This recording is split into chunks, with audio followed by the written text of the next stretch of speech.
정식으로 인사드리겠습니다. 안녕하십니까? 홍천군수 허필홍입니다. 저는 축하도 드리지만 감사함을 드리기 위해서 이 자리에 섰습니다. 먼저 도시재생대학에 함께해 주신 모든 분들께 정말 깊은 감사의 인사를 드립니다. 우리 홍천군의 군정을 이끌어가면서 가장 커다란 고민은 저출산 고령화 그리고 경기 침체 이 두 가지를 어떻게 해결해야 하나라는 큰 고민을 가지고 나름 열심히 일하고 있습니다. 그런데 그 가장 중요한 어려움을 극복할 수 있는 가장 중요한 사업이 바로 도시재생 사업이 아닐까 그렇게 말씀을 드리겠습니다. 저는 지금 가슴이 이제 뭉클한데요.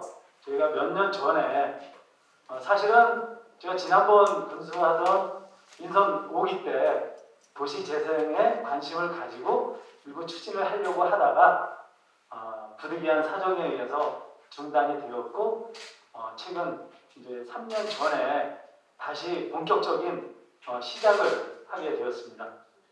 그 당시에도 주변에서 이 사업을 왜 하느냐고 했던 분들도 있었고요. 여러 가지 어려움 속에서 지금까지 올 수가 있었습니다. 소규모 재생 사업에 많이 참여해 주시고 도움을 주셔서 그런 어려움을 극복하면서 차츰 성과가 나기 시작했습니다. 그 신사업 창업 사관학교도 저희 홍천군이 유치를 했고요. 그리고 강원도에서 최초로 도시재생 인정사업을 선정을 받았습니다. 그래서 소방서가 이전을 이제 준비를 하고 있는데요. 소방서가 이전을 하게 되면 그 공간을 재생시키고 활용을 해서 어린이부터 또 청년, 청소년, 어르신들이 각종 활동들을 다양하게 펼칠 수 있는 공간을 만들려고 준비를 하고 있습니다. 그 예산이 98억 원이 이제 확정이 되었고요. 그리고 다 아시겠지만 도시재생 뉴딜 사업이 177억 원이 확정이 되었습니다.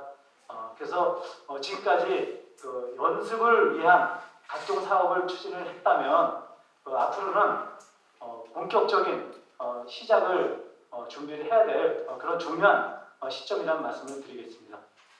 그런데 가장 중요한 부분은 그 사업들이 인정 사업이든 아니면 뉴딜 사업이든 그렇게 예산도 많고 사업량도 상당히 큰데 어떻게 해야 효율적이고 성공적으로 마무리될 수 있을까라는 생각을 하면 바로 이 자리에 계신 분들이 그 역할을 해 주셔야 가능하다고 생각을 합니다.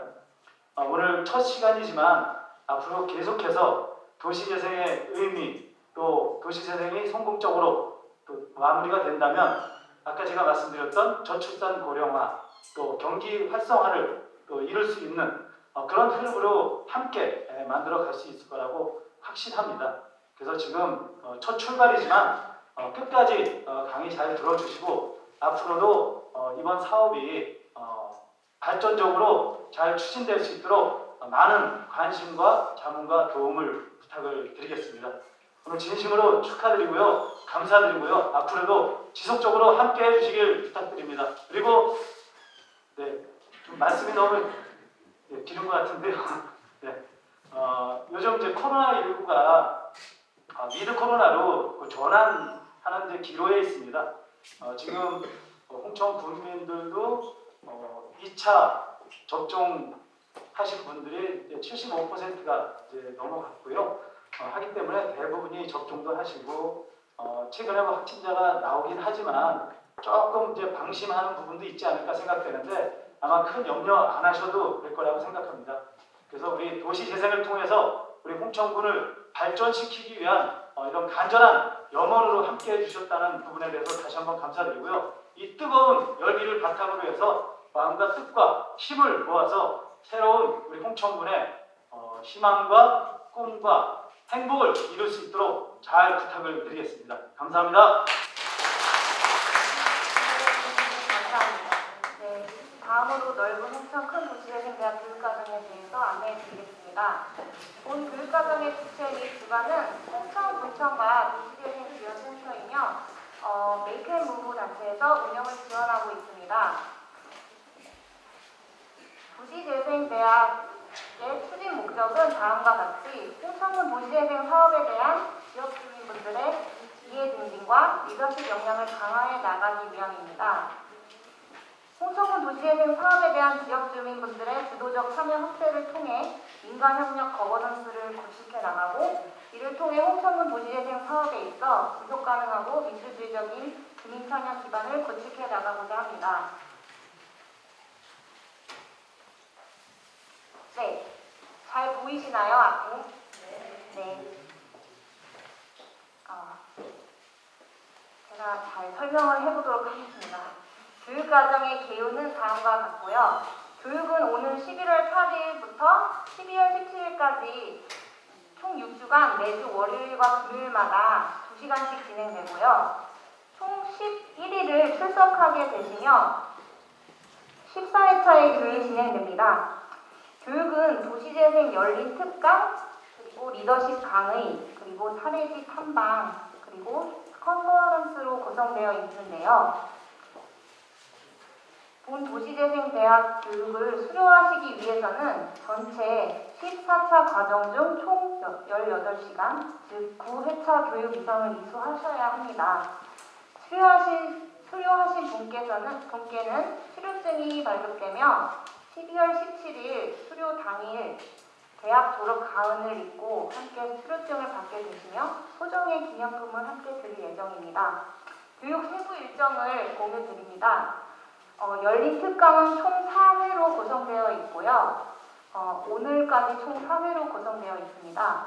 도시재생 분야 전문가를 초청하여 강의가 진행되며 홍천군민 누구나 1일 수강이 가능하십니다. 모든 교육과정을 수강하시기 어려운 분이 주변에 계시다면 1일 참여를 독려해 주시면 감사하겠습니다.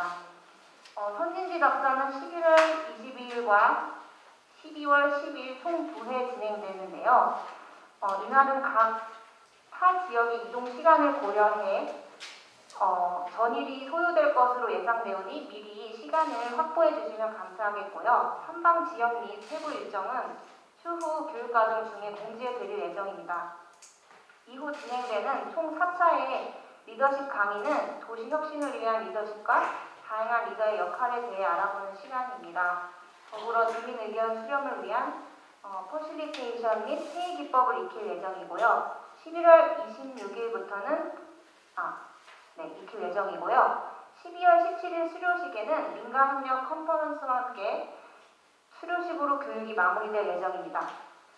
결코 짧지 않은 교육과정이고 날씨가 점점 추워지겠지만 저희 홍천군이 알차게 준비한 교육과정에 끝까지 참여해 주시고 수료식까지 참여해 주실 수 있다면 감사하겠습니다. 네, 다음으로는 최소영 홍천군 도시재생지원센터장님의 짧고 굵은 강의가 있겠는데요. 주제는 성공적인 홍천군 도시재생을 위한 협력적 민간 거버넌스의 중요성입니다. 박수로 맞이해 주시면 감사하겠습니다.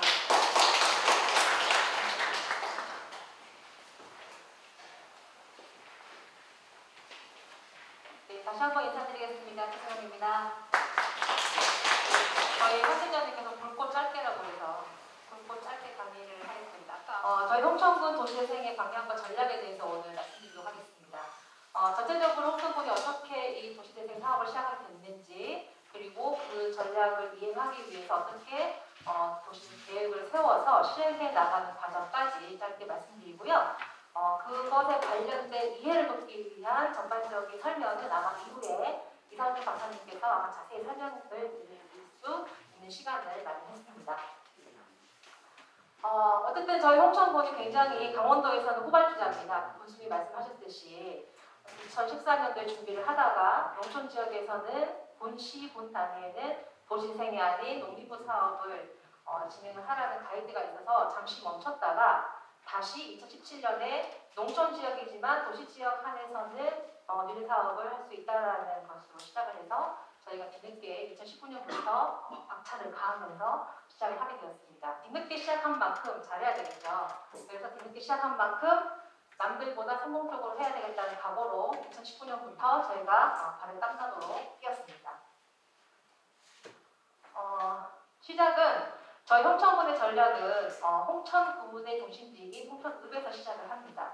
왜냐하면 홍천군이 인구의 50% 이상이 머물고 있기 때문에 홍천읍의 쇠락은 홍천군 전체의 쇠퇴라고 봐도 과언이 아니다라는 전제 조건으로서 이 홍천읍이 어떻게 새롭게 전환을 맞을 것인가에 대한 도시재생 사업을 추진하게 됩니다.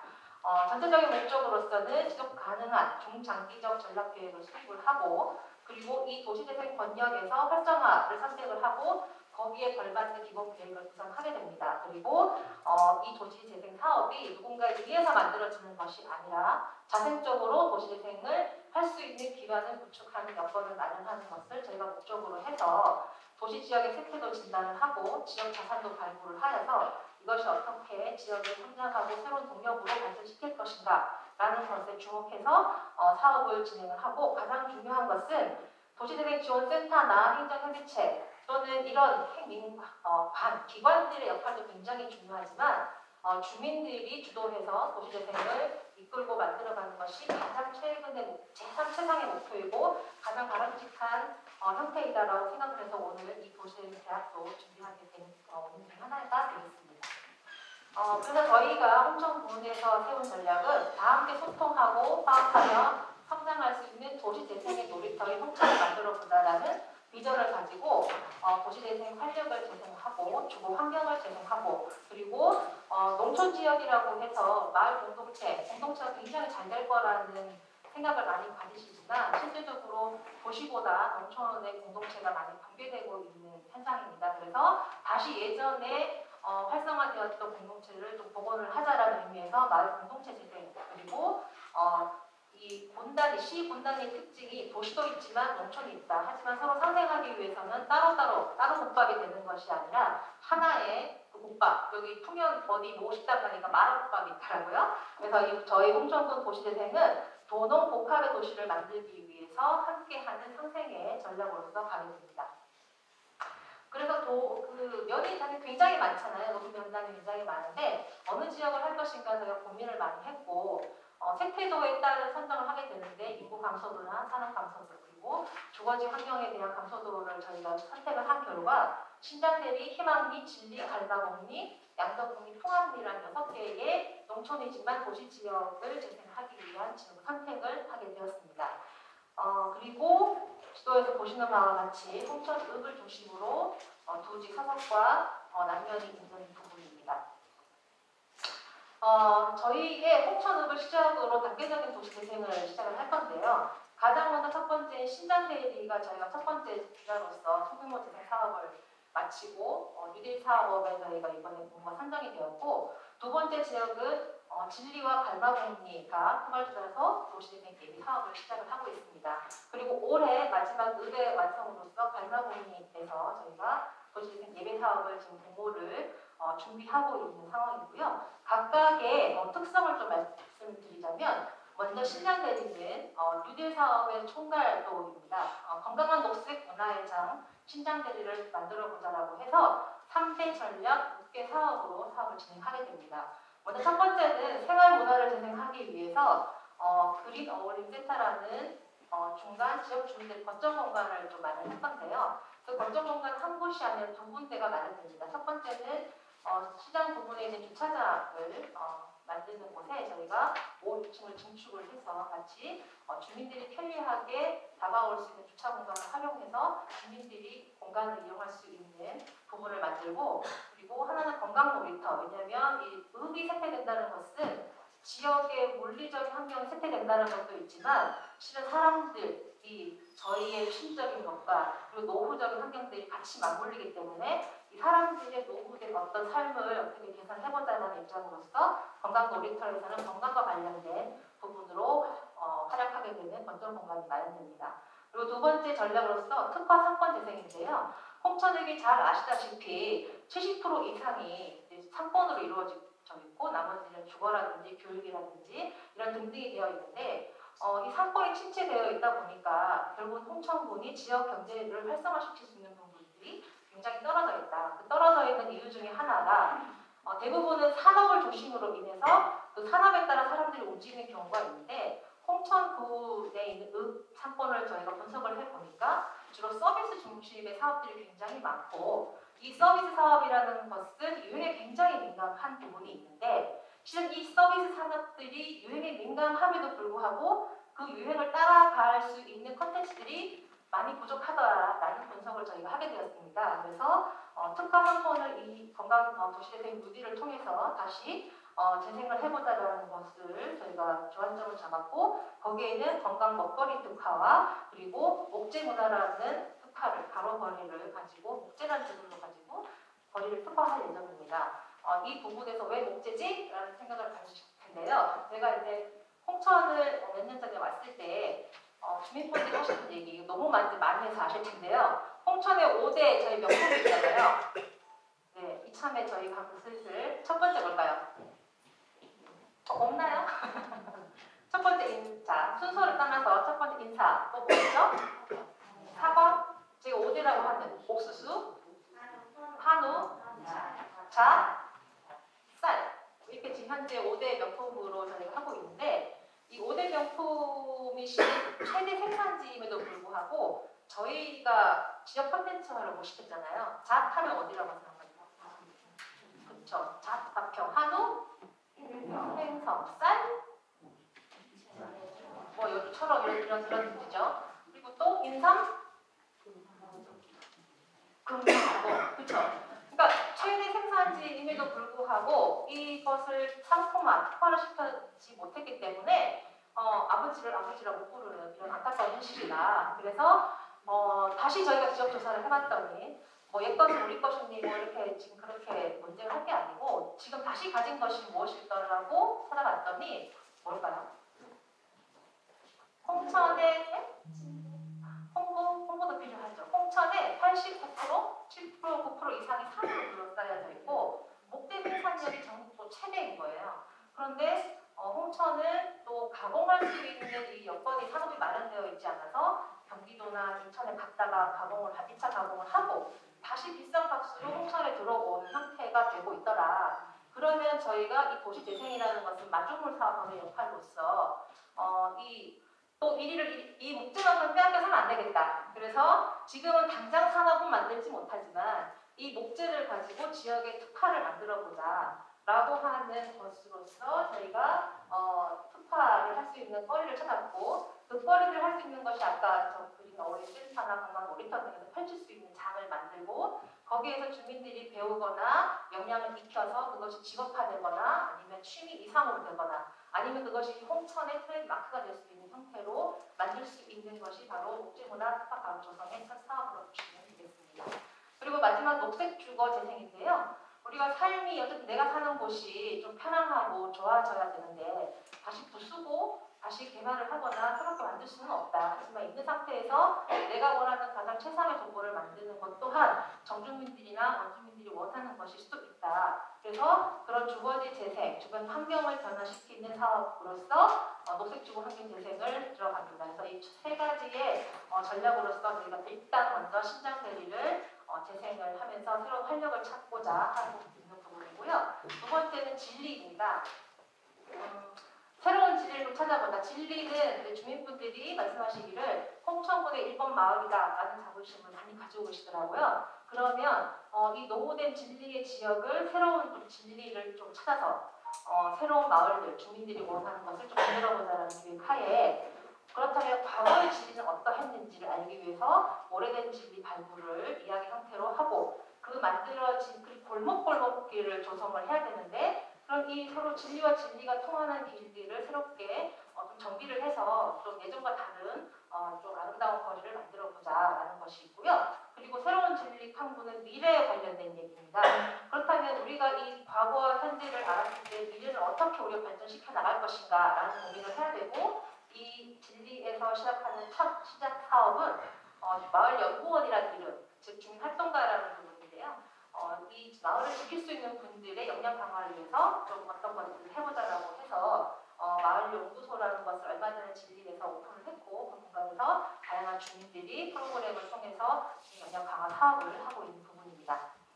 세 번째는 희망리인데요. 희망리에서는 주민들이 말씀하신 분들이 대중교통을 이용을 해서 홍천에 들어오는 가장 첫 번째가 바로 홍천 희망리다. 그래서 홍천이 관문의 마을의 역할을 할 수가 있는데, 실은 그것들 또한 많이 쇠퇴해져서 활성화되지 않았다라는 것이 있고, 또 외부로 들어오는 대중교통으로 들어오다 보니까 관광객이나 여행객들이 들어오는 부분들이 있는데, 그분들을 위한 그럼 홍천을 가면 어디를 가서 어디를 찾아가보지, 먹거리는 어디가 좋지, 뭐 등등의 가볼거리들을 찾고 갈 수 있는 플랫폼의 역할을 하는, 그래서 관문마을의 역할을 하는 지역으로 좀 상생되었으면 좋겠다라는 기본 구상으로서 사업을 진행하게 됩니다. 그래서 현재 그 희망리의 예bil 사업 같은 경우 가장 중요한 점 또 하나가 금강보석 터미널, 그러니까 지역 기업과 협력을 해서 도시재생을 함께 한다는 것이 가장 큰 의미를 가졌는데요.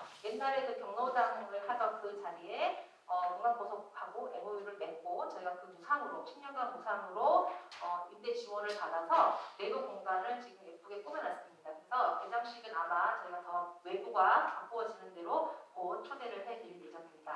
어쨌든 희망리에서는 여행, 외부에서 오는 여행객들 중심으로 마을이 일자리도 만들고 볼거리도 만드는 건데, 여기에 대한 첫 번째 구상을 하게 된 이유는 홍천군이 작년에 강원도에서 가장 많이 찾는 여행지 1순위 이렇게 했더니 다들 어디실까요? 물어봤어요. 제가 미리 답은 했지만 어디라고 생각하세요? 강원도 하면 어디를 갈 것이다? 외국인들이 강릉, 속초, 양양 이렇게 얘기를 하시잖아요. 그런데 실제 통계를 내어봤더니 강원도에서 가장 많이 찾는 곳은 바로 홍천 1위를 했습니다. 그 이유는 코로나로 인해서 이제 어택트가 계속 깊어지다 보니까 바다는 잠깐 갔다 올 수 있는 곳, 하지만 홍천은 이 넓은 아까 거의 89%, 90% 가까운 자연 환경을 가졌고, 거기에 갈 수 있는 것들이 너무 많고 조용히 혼자 또는 소규모로 이동할 수 있는 자연 환경들이 너무 아름다운 거예요. 이제 그런 것들을 위해서 홍천들이 일찍 찾고 있는데, 실은 역으로 주민들에게 물어봤어요. 그랬더니 주민들이 하시는 말씀은 홍천에 아무도 안 와. 홍천에 볼 거 없어. 관광지 왜 안 와? 그래서 홍천으로 장사가 안 돼. 이런 얘기를 많이 하시더라고요. 그래서 또 원인을 분석을 해봤더니 왜 응은 안 들어올까? 그래봤더니 대도시에 있는 분들은 대도시 마트에 장을 봐와서, 그리고 홍천을 이용을 하고, 그리고는 쓰레기 버리고 떠나시는 거예요. 근데 지역이 소모만 되고 있더라. 그래서 이제는 홍천리 관문마을인 이 희망리가 서로 소모만 되는 외부 관광의 여행의 역할이 아니라 여기 오셔서 제대로 지역을 사용하는 방법을 배우고 익히시고, 때로는 우리가 안내하는 형태로 여행을 선택받고 그곳에 가서 제대로 잘 사용하고 가시라. 대신에 홍천읍에 들어와서 장도 보시고 먹거리도 사가시고 등등 필요한 것들을 사가시고 지역에 보탬이 되게 하고 돌아가십시오 하는 이런 플랫폼의 역할을 하는 곳이 바로 희망리의 예비사업의 역할이 되겠습니다. 이제 마지막으로 발마봉인데요. 이거는 현재 진행형이고, 발마봉이는 홍천읍에서 유리하게 도시와 농촌의 생활이 공존하고 있는 곳이더라고요. 근데 연령대가 굉장히 고령화가 되어 있어서 새롭게 이분들을 중심으로 생동감을 좀 찾는 마을을 만들자라고 해서 고령화된 어르신들 중심으로 저희가 사업을 좀 진행하고, 요거는 저희가 올 연말에 발표가 나면 다시 그 기쁨을 다시 한번 공유해 드리도록 하겠습니다. 여기까지는 저희가 사업을 하는데, 이걸 잘 하기 위해서는 저희만 해서 잘 되는 게 아니잖아요. 그러면 각 부처, 각 단위, 그리고 주민분들, 그리고 각 문화분들, 교통 등등등등 이 모두 함께하고 이 생활 발전에서 어떻게 잘 어울려야 될까, 그래야 성공하지 않을까라는 생각으로 앞에 말씀드린 뉴딜과 예비사업 등등등 이 사업들이 잘 이루어지게 하기 위해서 경계 없는 저희가 도시재생을 시작을 합니다. 먼저 행정의 경계를 허뭅니다. 그 첫 번째는 수동적인 도처 간의 협력을 능동적인 도처 간의 협력으로 이끌어내고 그 협력들이 이 지역에 도움이 되도록 하는 시스템을 만드는 것으로 저희가 개선을 해 나갔고요. 그 중에 아까 말씀하신 첫 번째가 바로 그 강원도 권역에 유일하게 위치가 되는 신협창업사관학교라는 터미널 지하에 생기는 공간입니다. 그래서 강원도의 모든 분들이 창업을 배우려면 여기 오셔야 돼요. 그런 여건을 제가 마련했고 도시재생 사업에서 이루어지는 내가 창업을 하고 싶다라고 하면 또 여기서 다 교육이 이루어지는 부분들이 있으니까 주민이 조직되어서 만들어지고 그다음 이 조직들이 역량 강화되어서 일자리를 만들고 싶다라고 하면 이 거칠 수 있는 이런 기반 토대를 저희가 만들어 놓았고 이것을 이제 도시과가 중심이 아닌 일자리과와 협업을 해서 저희가 진행을 하게 된 부분입니다. 그래서 저희가 열심히 뛰어다니는 모습이고요. 그 다음에 말씀드린 그 인정사업이라고 활성화 계획에 들어가지 않은 도시재생 사업이 아니 계획안에 들어가 있지 않더라도 이 도시재생을 인정해주겠다. 말 그대로 인정사업인데요. 마치 토목적 부지를 활용해서 생활 SOC, 부족한 생활 SOC를 이곳에서 저희가 만들어낼 건데 이 역시 강원도에서 저희가 최초로 시작을 했고 이걸 했더니 이제 강원도 전체에 이제 인정사업을 하겠다고 여기저기 문의가 많이 오는 상태입니다. 그리고 아까 말씀드린 목재를 발굴을 해서 목재 특화 도시를 만드는 것 또한 저희가 이 만족도 사업을 통해서 해야 할 일 중에 하나라고 말씀드릴 수 있겠습니다. 네.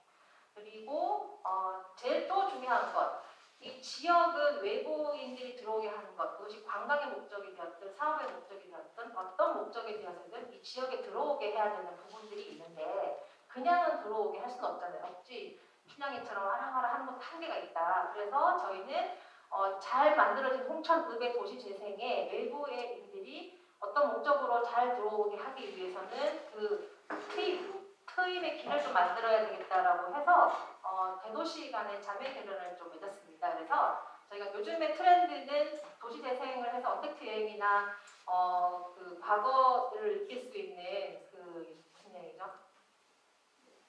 레트로. 네, 레트로 방식 여행을 굉장히 선호하잖아요. 홍천이 딱 거기에 걸맞다. 그러면 그렇게 잘 만들어진 신장들이 희망리, 갈망리, 진리의 예비 사업, 진리의 도시재생 사업들을 보러 대도시 사람 좀 오게 하자. 그렇게 자매결을 맺으면 내 가족이 거기서 일을 하고 있는데 당연히 관심을 더 가지고 오겠죠. 그런 통로를 만들기 위해서 대도시와 자매결을 맺기도 했습니다. 그리고 아까 행정의 경계를 허문다고 하면 주민 간의 경계를 허무는 것도 굉장히 중요하다. 그래서 신장대리 중심으로 말씀을 드리면 어쨌든 신장대리 안에는 많은 상인회 분들이 있고 이분들이 모일 수 있는 중간 거점 역할을 할 수 있는데 마침 반상이라는 것을 열었고 그리고 주민들과 소통과 아까 저희가 그 캐치프라이즈가 소통과 협력과 화합이잖아요. 그렇게 하기 위해서는 서로를 잘 알아야 된다. 그래서 주민들과 도시락 릴레이를 통해서 주민들의 마음도 알아가고 그리고 그 안에서 일을 하다 보니까 참여 도시락을 만든 상인분들 한 분 한 분들이 서포터즈가 되어서 도시락을 세트를 구성했는데 처음에는 반찬 가게에서 시작한 세트 하나로 시작했다가 자꾸 하다 보니까 나도 참여했으면 좋겠어, 나도 참여했으면 좋겠어 이렇게 모이다 보니까 어떤 분은 건어물 가게, 어떤 분은 야채 가게, 뭐 간식 가게, 홍통떡 가게, 무슨 가게 막 모이는 거예요. 그래서 단순 반찬으로 이룬 도시락 세트가 아니라 건어물과 예를 들어 저녁 밀키트, 동태와 야채 가게가 어울려서 밀키트를 만든다든지 간식과 과일이 만나서 뭔가 이런 거리들이 만들어서 굉장히 많은 밀키트를 저희가 의외로 사업을 하면서 만들어진 과정들이 이 안에 있었습니다. 그래서 주민들 간에 서로 협력해본 경험이 부족하기 때문에 주민들이 함께할 수 있는 거리를 만들고 그 거리가 지역을 발전시킬 수 있는 그래서 지역 경제가 발전할 수 있는 도화선이 되었다라고 말씀드릴 수 있겠습니다. 저희가 소규모 사업을 했던 사진들이고요. 그래서 아까 저희가 홍천군의 성공 전략을 감히 말씀드릴 수도 있듯이 행정과 행정 간에 어렵지만 문턱을 굉장히 낮추고 있다. 그리고 행정과 민간이 어떻게든 과거와 다르게 함께 협력을 하려고 서로 소통하고 또 관심을 기울이고 경청을 하고 있다라는 부분입니다. 그래서 저희는 어떻게 아까 제가 처음에 말씀드린 굉장히 후발주자임에도 불구하고 굉장히 저희가 속도를 내서 도시재생 사업을 하고 있는데요. 그 사업의 성공적인 원인 중에 하나는 완벽한 완성은 아니지만 그래도 아직까지는 행정, 민간, 그리고 중간지원조직인 저희 센터, 그리고 각각에 있는 기관들에 계신 분들, 그리고 이 주민분들이 어떻게든 다 뭔가 우리 지역이 잘 되었으면 좋겠다. 도시재생이 우리 이것을 통해서 지역이 발전할 수 있거나 변화될 수가 있어 라는 그런 한 마음을 가지고 여기에 참여하셨기 때문에 지금의 성과가 이제 있다고 생각을 합니다. 그래서 지금은 저희가 판을 깔았다, 주민분들과 함께 거치게 판을 깔았다고 생각을 하면 이제 앞으로는 판단 정도가 아니라 이제 길을 내야 된다고 생각합니다. 그래서 홍천군이 주민들이 협심을 해서 정말 강원도 내에서 아니면 전국에서 정말 모범적인 사례로 만들어가는 것들, 그것이 실은 어렵지는 않고요. 좀 어떻게 보면 어려울 수도 있겠는데 시간을 내어주고 마음을 조금 내어서 하나의 공통분모를 만든다는 것이라고 할 수 있습니다. 불만도 굉장히 많을 수 있고 마음에 들지도 않을 때도 있을 것 같아요. 그렇지만 그거를 저희가 바라는 것은 불만을 불만으로 끝내고 문제를 지점으로 끝내는 것이 아니라 이런 대학의 과정이나 저희가 참여하는 프로그램들 과정을 통해서 문제 해결 방법을 함께 해나갈 수 있는 이야기를 만들어가면 좋겠다. 그것이 저희의 홍천군이 도시재생이라는 이름을 걸고 주민들과 함께 했다는 성공적인 전략과 비결이 아닐까 싶습니다. 이상으로 긴 이야기 들어주셔서 감사하고요. 더 궁금하신 거는 저희 홈페이지도 있고요. 또 요 길 건너에 저희가 홍천군 도시재생 지원센터가 있습니다. 그래서 언제든 열려 있으니까 오셔서 궁금하신 거 여쭤보고 때로는 제안을 해주셔도 좋습니다. 나 이런 거 하고 싶은데 이 재생에서 이런 거 옮기고 싶은데 할 수 있겠습니까라고 문의를 주시면 언제든지 열려 있으니까 많이 문턱이 닳도록 찾아주시면 감사하겠습니다. 네, 이상입니다.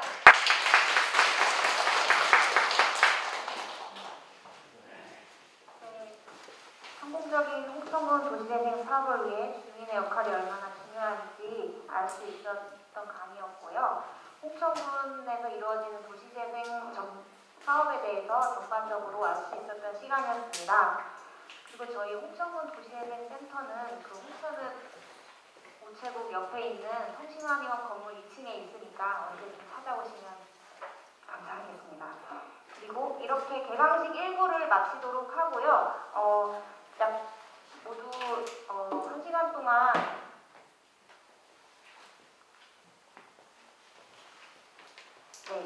개강식을 마치며 다음으로는 현장의 도시재생에 답이 있다라는 주제로 첫 도시재생 열린 특강이 진행되도록 하겠습니다. 현장에 도시재생 답이 있다라는 주제로 첫 도시재생 열린 특강이 개최되는데요. 오늘 강의를 맡아주신 이상준 박사님께서는 한국토지주택공사 LH의 도시재생 지원기구에서 정책지원팀장이시자 수석연구원으로 활동하고 계십니다. 환영의 박수로 맞이해주시면 감사하겠습니다.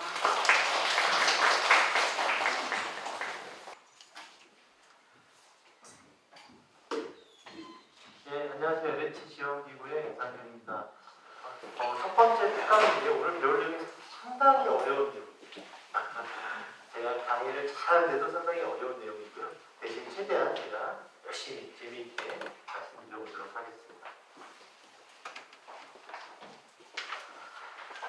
자, 여기 계신 분들은 우리 재생사업에 이미 참여하고 계신 주민분들도 계시고 또 관심이 있어서 오신 분들도 계시다고 잘 들었습니다. 그래서 약간의 이제 수준 차이가 있으실 것 같긴 한데요. 기본부터 차곡차곡 알아보도록 하겠습니다. 도시재생 사업을 가장 쉽게 설명한다면 우리 쇠퇴한 우리 도시, 우리 마을을 다시 한번 활성화시키기 위한 목적의 사업 이렇게 얘기하시면은 크게 틀리진 않으실 것 같습니다. 여기서 이제 약간 어려운 표현이 하나 등장하는데요. 이 쇠퇴라는 표현이 등장하는데 학자분 교수님들이 붙이신 이름인데 쉽게 설명드리면 이 쇠퇴라는 표현은 노후되었다 혹은 낙후되었다라는 것과 의미는 같다라는 것이 있거든요. 보통 전자제품, 자동차 이런 거 사면 처음에는 외관도 깨끗하고 기능도 아주 섹시하게 돌아가다가 좀 시간이 지나가면 외관도 좀 남루해지고 기능도 조금씩 문제가 생기고 그런 것들을 보통 이제 노후되었다고 하고 낙후되었다 이렇게 표현합니다. 근데 이 쇠퇴라는 표현은 딱 한 가지가 차이있습니다. 이 노후 낙후가 가장 좋았을 때와 나빠진 결과를 비교하는 용어라면 이 쇠퇴라는 표현은 노후되어 가는 중 낙후되어 가는 중이라고 해서 좀 더 그 과정 혹은 진행형의 의미를 갖고 있다는 게 보시면 될 것 같아요. 놀랍게도 제가 나이가 이제 51살밖에 안 됐습니다. 학문에 매진하고 국가정책에 온몸을 바치다 보니까 이렇게 머리가 끈건이 이렇게 빠져버리는데요. 여기 계신 이제 우리 어르신들 또 이 재생사를 관심 있는 분들께서는 이제 재생대학에 들어오셨으니까 길거리에 가다가 저 같은 분들을 보시면 아, 저 양반 헤어스타일은 세태 중이구나 이렇게 이해를 하시면 될 것 같아요. 이 도시재생 사업이 어려운 것은 또 두 번째 이런 점이 있어요. 우리 도시가 처음에는 조그맣게 시작해서 여러 가지 과정과 원인을 겪고 나서 크게 성장해 나가죠. 반면에 이 세태라는 것도 여러 가지 원인과 과정으로 다시 노후가 낙후되어 갑니다. 이 재생사업의 기본적인 취지는 이런 세태의 문제를 한번 극복해 보자라는 점. 그런데 예를 들면은 저 같은 경우는 이제 학교에서 건축 쪽 공부를 했어요. 더 좁게는 재개발 재건축 쪽 공부를 그러니까 당연히 제가 생각하는 재생사업의 모습은 낡은 집을 고치고 뭐 도로를 놓고 공원을 놓는 이런 물리적인 어떤 사업입니다. 그런데 최근에 우리 경제를 하시는 분들 어떤 얘기를 하시냐면 사회적 경제다, 공유 경제다, 청년 창업이다 이런 문제입니다. 또 예술 문화인들은 또 어떤 얘기를 하시냐면은 뭐 음악을 하시거나 미술 하시는 분들 각각 예술가 장점들이 있잖아요. 그 장점을 갖고 우리 지역사회 주민들과 함께 어울려서 주민들의 커뮤니티를 회복하시는 데 여러 가지 활동을 기여하는 것도 재생사업입니다. 이 모든 게 사실은 지역의 쇠퇴 문제를 극복할 수 있다면 다 재생사업이다 라고 할 수 있습니다. 반대로 얘기하면 오는 사람마다 이야기가 달라요. 그럼에도 불구하고 국가가 예산을 지원하는 재생사업에는 몇 가지 큰 원칙이 있어요. 한번 그 원칙을 찾아볼까요? 폰트가 조금 깨졌는데요. 우리 홍천군이 겪고 있는 노후 혹은 낙후되어가는 그 과정을 다시 한번 되돌아보고 이 쇠퇴의 원인 자체가 가급적이면 더 이상 반복되지 않도록 해보자. 이게 첫 번째입니다. 두 번째는 이런 쇠퇴의 원인 자체를 해소하는 것이 쉽지 않기 때문에 지속 가능성, 여러 번에 걸쳐서 노력을 해야 된다는 게 두 번째입니다. 여기까지는 어떻게 보면 이제 공자님 말씀이시죠. 그렇죠? 쇠퇴 원인을 찾아서 그 원인이 더 이상 커지지 않도록 가급적이면 원인 자체를 해소할 수 있도록 노력해보자라는 것은 너무나 좋은 얘기입니다. 그런데 제일 중요한 문장은 이 마지막에 숨어 있습니다. 능동접촉. 자, 무슨 얘기냐? 예전에 정부가 예산을 지원하는 사업은 어려우면 도와주는 게 첫 번째. 어려운 곳을 도와주자. 요즘은 저희 재생사업뿐만 아니라 모든 대부분의 정부 사업이 어떻게 되냐면 어려운 곳들 중에서 스스로 노력을 하고 있는 곳들을 도와주자. 이렇게 약간 비관하는 겁니다. 이 문장을 다시 한번 읽어볼게요. 우리 홍천군이 여러 가지 이유로 쇠퇴를 하고 있는데 그 쇠퇴의 원인을 찾아서 원인이 더 이상 커지지 않도록 가급적이면 그 원인이 없어질 수 있도록 지속적으로 능동적으로 얼마큼 노력했느냐. 즉 바쁜 와중에 이렇게 우리 주민분들이 모여서 재생정책에 대한 공부도 하시고 또 우리 군수님이 작은 예산이지만 이런 지역의 문제를 해소하기 위한 사업들을 먼저 하고 있는 곳들, 즉 쇠퇴라는 문제를 극복하기 위해서 노력한 곳에 초기 단계의 어려움을 극복할 수 있는 마중물, 우리 우물가에 가서 물을 펌프를 하려면 마중물 한 가지 부어야 물이 나오죠. 그런 효과처럼 복비를 초기에 지원해서 이 어려운 단계를 버텨나갈 수 있도록 도와주자. 이렇게 이제 정책이 설계가 됐어요. 그래서 이런 것들이 이제 우리 주민분들이 하실 역할로 바꿔 설명하자면은 공무원들이 잘하겠지 이런 게 아니라 우리 마을의 문제를 공무원들이 잘 알 수 있도록 또 사업계획을 수립하시는 주체분들이 우리 마을의 문제를 구체적으로 담을 수 있도록 많은 의견들을 내주시고 필요한 사업에 대해서는 또 참여해 주시는 것이 바로 이 국비지원 사업의 기본 전제다라고 보시면 될 것 같습니다. 도시재생, 사실은 이번 정부에 들어와서 도시재생 뉴딜 사업이라는 정책 사업이 시작이 되면서 사실 전국의 많은 우리 국민분들께서 잘 알고 계셨어요. 그런데 실제로 이 도시재생 정책은 꽤 역사가 깊습니다. 자, 과거에 참여정부 때 살고 싶은 도시 만들기라는 정책이 있었어요. 쉽게 설명드리면 약간 마을 만들기라고 생각합니다. 그러다가 이제 2007년도부터 국가에서 큰 예산을 들여서 연구를 합니다. 도시재생 사업단이라는 국가 R&D 연구가 한 7년 정도 진행이 되었는데요. 그 연구에서는 크게 세 가지 정도를 다루게 돼요. 첫 번째는 우리나라가 왜 쇠퇴했고 그렇다면 어떻게 하면 다시 한번 활성화시킬 수 있을 것인지 잘 될 것인지를 찾아보는 것. 이게 첫 번째 내용이고요. 두 번째는 그렇게 여러 가지 사업 기법들이 나왔을 텐데요. 그 사업 기법들을 전라북도 전주시, 경상남도 창원시 두 곳에 테스트베드라고 해서 영어로는 테스트베드라고 해서 현장에서 직접 적용을 한번 해보는 실험을 했었어요. 자, 그리고 나중에 결론이 났죠. 이 재생 사업이 필요한데 뭔가 정부 그리고 공공이 좀 체계적으로 지원을 해야 되겠다라고 싶어서 근데 정부가 지원하려면 뭐가 필요하죠? 법이 필요하죠. 그래서 도시재생특별법의 초안이 연구 과정에서 만들어집니다.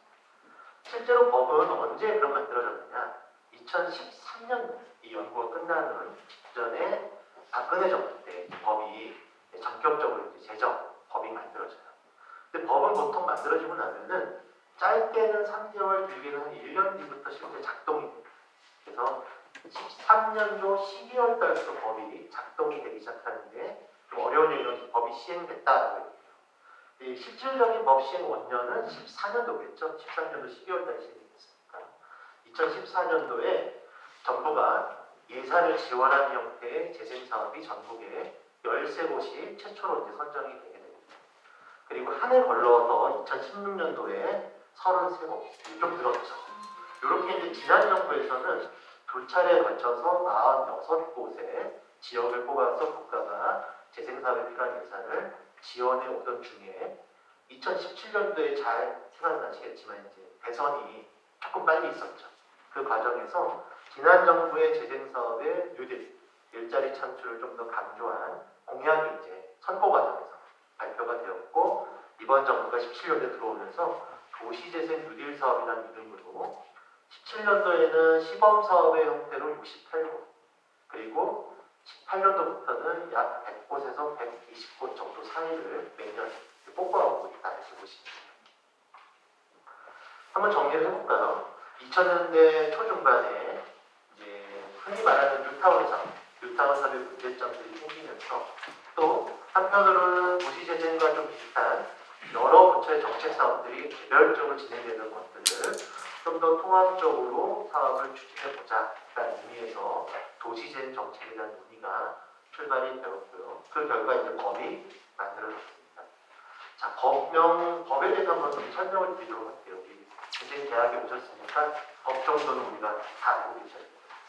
근데 법령이 엄청 깁니다. 제가 한번 풀어서 설명을 드리도록 할게요. 쇠퇴한 도시를 재생사업을 통해서 다시 한번 활성화시키는데 그에 필요한 지원, 즉 사업을 할 돈이 필요하겠죠. 그 돈을 정부의 재정, 국비죠. 그 지자체의 재원, 지방비, 국비와 지방비를 중심으로 좀 더 특별하게 지원 도와드리겠다라는 이 법의 취지를 갖고 있어요. 그래서 조금 더 어려운 걸 배워볼까요? 그럼 법의 성격을 한번 구분해보자. 자, 법은 보통 여러 가지 법의 종류가 있죠. 뭐 헌법도 있고 뭐 여러 가지 법이 있습니다. 근데 조금 실무적인 법을 나눠보면은 크게 사업절차법과 지원법으로 그 성격을 좀 나눌 수가 있어요. 저희 법은 특별법의 위상을 갖고 있지만 법의 성격은 지원법이라고 보시면 됩니다. 그럼 이 지원법과 사업법이 뭐가 다르냐? 사업법에는 이 사업을 시행하기 위한 구체적인 법의 근거 혹은 절차가 명확하게 규정됩니다. 장점은 우리 공무원분들이 그 법에서 정한 목적의 사업에 필요한 여러 가지 절차를 잘 이행하면은 크게 무리 없게 사업을 할 수 있는 점이 장점. 단점은 뭘까요? 그 법에서 정하지 않은 목적의 사업은 당연히 불가능하겠죠. 지원법은 반대입니다.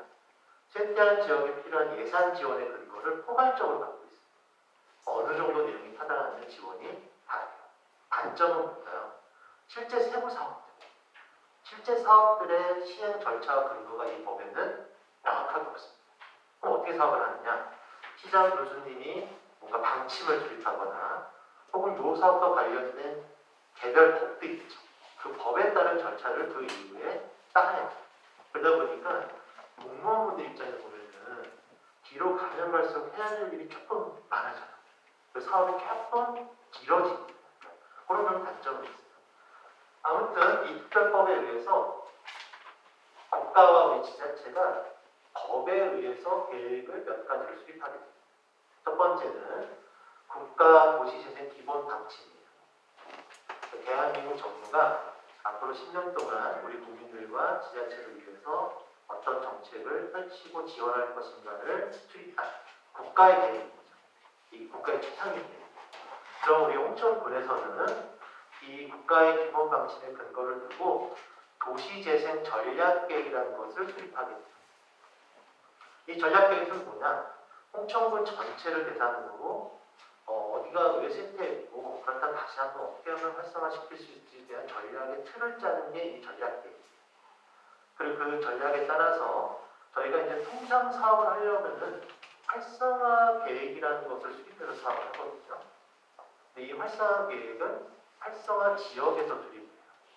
근데 이 활성화 지역을 누가 지정해 주느냐? 이 전략 계획에서 지정을 합니다. 즉, 우리 전략의 틀을 짜고 실제 사업을 할 곳을 활성화 지역으로 지정하는 것이 전략 계획의 중요한 내용이다라고 보시면 돼요. 자, 그렇게 해서 이제 전략 계획이 잘 수립되면은 여러 개의 활성화 지역이 지정되어 있겠죠. 그럼 지정되어 있는 활성화 지역별로 실제 사업 실행을 위한 활성화 계획을 다시 또 수립하는 거예요. 이 활성화 계획에 드디어 실제 이제 사업들이 나오기 시작하는 거죠. 그래서 이런 체계로 이루어져 있다는 보시면 됩니다. 이런 이제 또 법과 함께 사업을 지원하기 위한 제도도 이제 만들게 되는데요.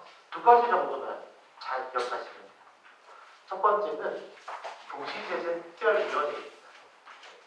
보통 법이 만들어지면은 법에 따라서 정부가 어떤 결정들을 해야 되죠. 그 결정을 하기 위해서 이 전문가들로 구성된 위원회를 갖게 됩니다. 근데 보통 어떻게 운영을 하고 있냐면은 법을 담당하는 부처가 있죠. 예를 들어 저희 법 같은 경우는 국토교통부가 담당을 하거든요. 그러면 장관이 밑에 이 위원회를 보통 둬요. 그런데 특이하게 또 재생사업은 국토교통부 산하가 아니라 국무조정실, 그러니까 국무총리님실로 올라가요. 그 이유는 쇠퇴한 지역에는 국토교통부가 잘할 수 있는 사업이 있지만 예를 들면 우리 행안부라든지 문체부라든지 다른 부처가 잘할 수 있는 사업이 있죠. 그런데 이 위원회를 국토부 장관 밑에 두면 다른 부처에서 관심이 없겠죠. 그래서 국무총리님을 위원장으로 하고 각 부처의 장관과 외부 전문가들이 이루어져서 여러 부처가 쇠퇴한 지역에 어떻게 정책을 결정하고 지원할 건지를 논의하는 게 있습니다. 마찬가지로 우리 지자체, 우리 강원도나 홍천군에도 재생위원회가 생기겠죠.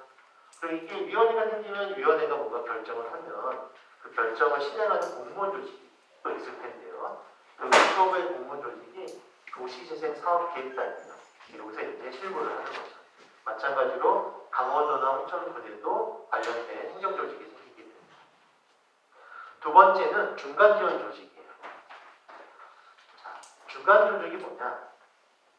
이게 학자분들도 사실은 명확하게 합의된 개념은 없는데 우리가 쉽게 설명드리면은 A와 B 사이의 가운데서 서로 입장이 다른 부분들을 조율하고 서로에게 도움이 될 수 있도록 협의를 하거나 혹은 가교 역할을 하는 그런 조직 활동 이런 것들을 해요.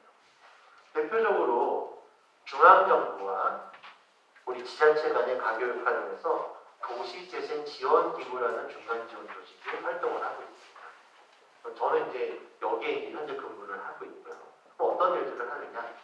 제도도 만들고 우리 또 지자체가 사업계획을 수립할 때 사업계획이 잘 수립될 수 있도록 도와드리고 또 사업이 선정이 되시면은 계획대로 사업을 잘 하고 있는지 약간 감독하는 그런 역할도 하고 있다고 보시면 돼요. 마찬가지로 우리 홍천군에도 실제 사업에 참여하실 우리 주민분들 혹은 상인분들 혹은 주민 상인분들의 조직이 있겠죠.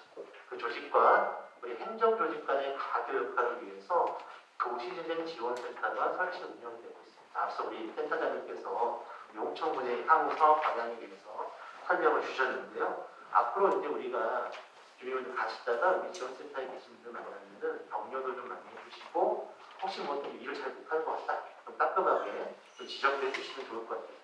왜냐하면 이 지원센터 역할이 상당히 중요합니다. 자, 우리 모두가 마을을 위해서 일하는 건 맞죠. 그런데 얘기가 다르세요. 주민분들은, 상인분들은 일단은 우리 입장에서, 내 입장에서 필요한 사업들을 얘기합니다. 근데 공무원분들은 어떻게 얘기하시죠? 필요는 한데 그게 법적으로 가능한지 안 가능한지를 먼저 따지겠죠. 그러다 보니까 나중에는 서로 빈정이 상해요. 그렇죠? 아, 다 알아듣는 것 같은데 왜 안 된다고 하지? 우리 공무원분들은 아, 우리 주민분들 너무 자기 하는 것만 하는 거 아니야? 이런 얘기를 하게 되죠. 그런 부분들의 간극을 좀 좁히는 작업을 우리 지원센터가 하고 있다는 것입니다. 자, 그럼 사업을 선정하는 체제 한번 알아보도록 할게요. 조금 어렵습니다. 보시는 화면을 기준으로 왼쪽은 선도지역 방식, 오른쪽은 일반적 방식이 약간 설치가 달라요. 자, 여기서 이제 선도지역이라는 방식이 처음 이제 언급이 되는데요. 우리 쇠퇴 문제가 아주 크거나 재생사업을 했을 때 그 효과가 클 것으로 기대되는 지역을 국토부 장관이 직접 지정해주는 방식이 선도지역 방식. 그럼 뭐가 좀 차이점이 생길까요? 저희가 사업하려면 전략계획을 수립해서 전략계획 활성화 지역을 지정한 다음에 활성화 지역별로 활성화 계획을 수립해야 사업할 수 있다고 말씀드렸죠. 그런데 국토부 장관이 선도지역이라는 이름으로 활성화 지역을 지정해줘요. 그러면은 전략계획이 수립되어 있지 않아도 혹은 전략계획이 수립됐지만 우리 마을이 활성화 지역을 지정되어 있지 않더라도 바로 활성화 계획을 수립해 사업을 할 수 있겠죠. 이 부분이 선도지역의 특징입니다. 일반적. 선도지역이 아닌 경우를 보통 저희가 일반적이라고 불러요. 일반적은 당연히 전략계획이 수립되어 있어야 되고 활성화 지역이 지정되어 있어서 그 지정된 공간에 마을에 활성화 계획을 수립해서 사업을 해야 되는 일반적인 경우다라는 것입니다. 자, 이제 도행 뉴딜 사업을 이제 넘어왔습니다. 보통 이제 정부가 어떤 정책 사업을 하게 되면은 공무원들이 하시는 일 솔직히 막 복잡한 이야기를 써요. 이건 이제 뭐 비전 전략 체계 뭐 이렇게 얘기하는데요. 그래도 몇 가지 좀 내용을 저희가 한번 확인해 보면 좋을 것 같아요.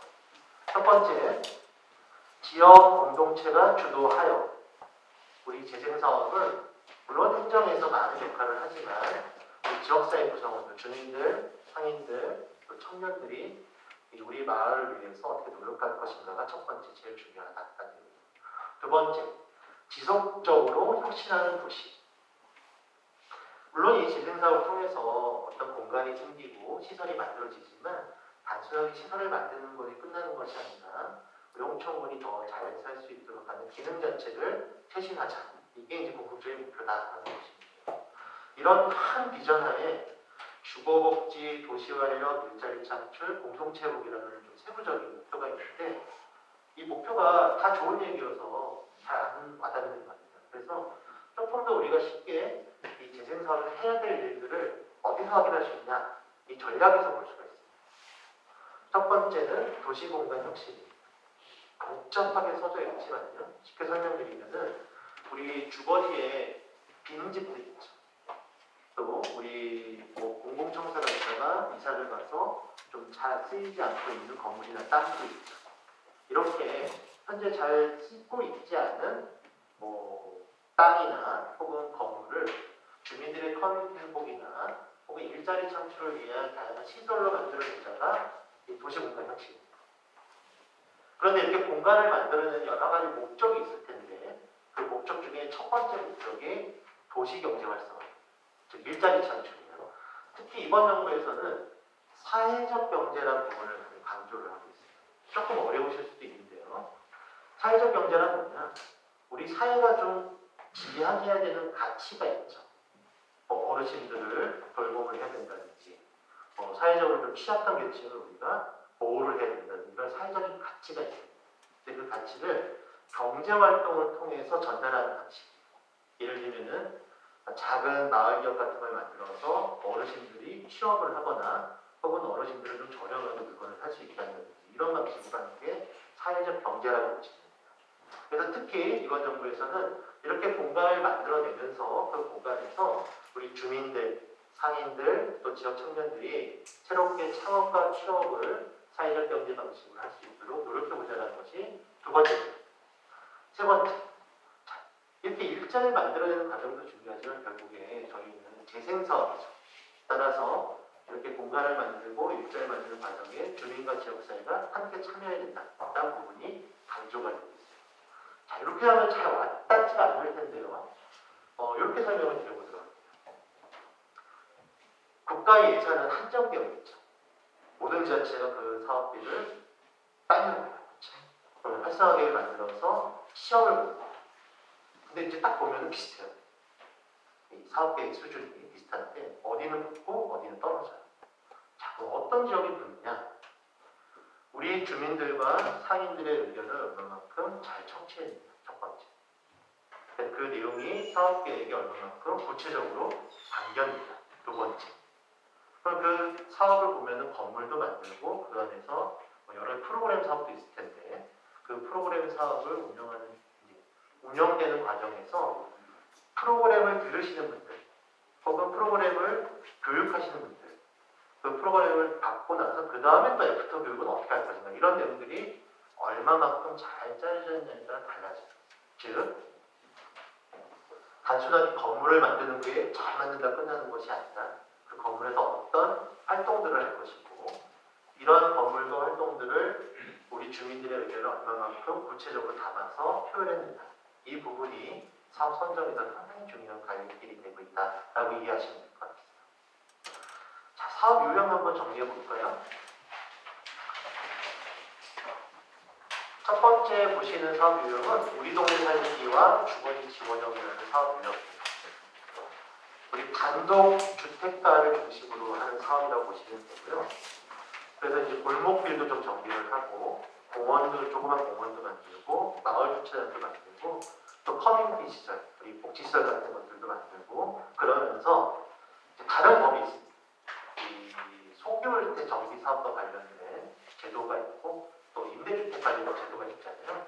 이 주택을 정비하거나 공급하는 사업을 이제 이 재생사업과 같이 연동하도록 되어 있는 게 우리 동네 살리기 주거지 지원형 이렇게 보시면 돼요. 세 번째, 일반 분리형으로 가볼까요? 앞서 설명드렸던 기본적인 노후 주거지를 대상한 사업과 함께 일반 분리형에서는 골목 상권을 살리기 위한 사업이 추가로 들어가요. 동네 빵집, 동네 슈퍼, 혹은 동네 음식점 이런 것들과 관련된 사업들이 추가로 들어간다는 거죠. 네 번째, 중심시가죠. 이건 이제 조금 더 커지죠. 우리 원도심을 얘기해요. 우리 원도심에는 과거에는 뭐 공공청사도 있었고, 뭐 터미널도 있었고, 또 재래시장을 포함한 전통 상권도 있었죠. 이런 것들이 이제 여러 가지 이유로 쇠퇴를 한 거예요. 그러면 이제 결국에 우리 시민분들도 많이 안 오시게 되고 외지에서도 많이 안 오게 되잖아요. 그래서 공공기능을 다시 회복하고 상권도 다시 회복시켜서 우리 시민분들 또 외부에서 오시는 분들이 많이 오게 해서 원도심이 다시 살아나게 하는 사업이 이 중심시가죠. 사업. 마지막 다섯 번째 경제기반형. 더 제일 큰 사업이에요. 경제기반형은 쉽습니다. 이론적으로. 정부가 혹은 우리 지자체가 이 보조를 해주죠. 그럼 기반시설이 만들어져요. 그런 다음에 민간 기업이나 민간 자본이 투자를 해서 직접적으로 고용이 창출되는 형태의 사업을 경제기반형 사업. 반대로 얘기하면은 어느 정도 민간이 투자를 할 수 있는 여건이 좀 형성된 지역에서만 가능한 사업이라고 보시죠.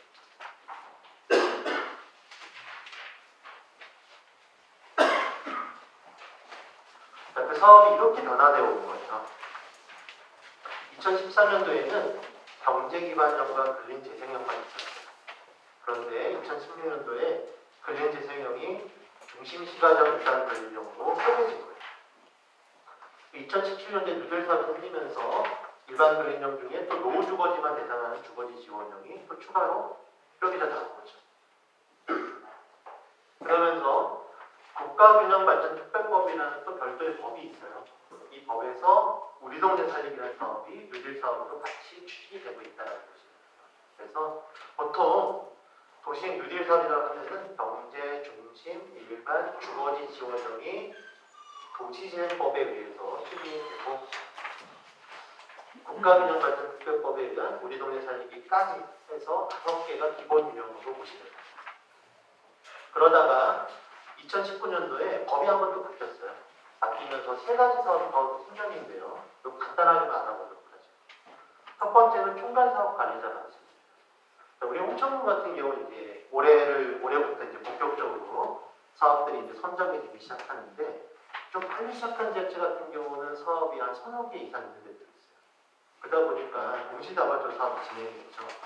근데 공무원들은 좀 수가 한정돼 있잖아요. 그래서 이 사업을 끌어나가기 쉽지가 않습니다. 그래서 만든 제도가 총괄사업 관리자 제도인데요. 쉽게 설명드리면은 이 사업 전체 또는 일부를 공기업한테 대행을 시킵니다.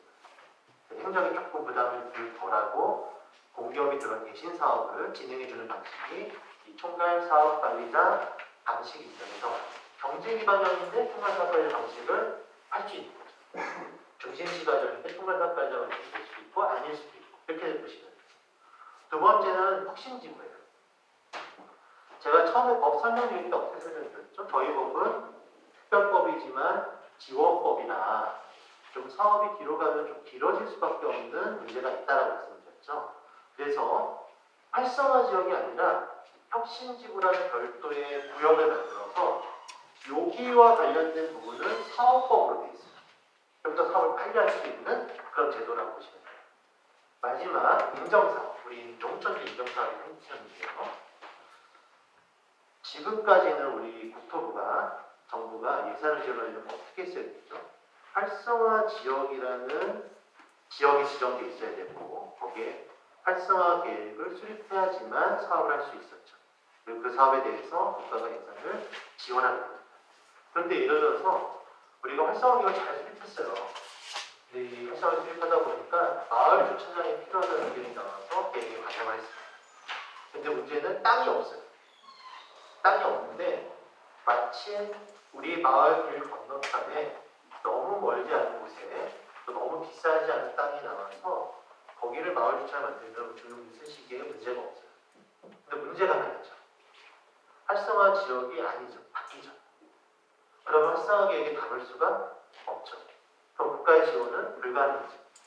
이 부분을 해결하기 위해서 활성화 지역이 아니더라도 그러니까 밖에 있더라도 이 사업 자체가 재생사업의 취지를 담고 있다고 인정을 받으면 국가가 예산을 지원할 수 있는 근거가 생기도록 하는 게 이 소위 인정사업입니다.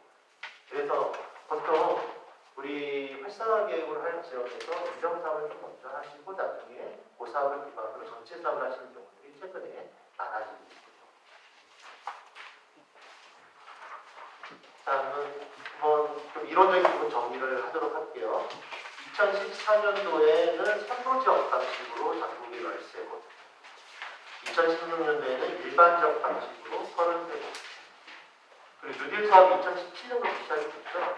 17, 18년도에는 선도지역 방식으로 68곳과 100곳, 그리고 19년도부터는 일반적 방식을 원칙으로 또 새로 나온 신규 제도까지 포함해서 19년도에는 116곳, 작년에는 117곳 해서 지난 정부 때부터 작년 말 기준까지 모든 사업을 다 합치면 447곳입니다.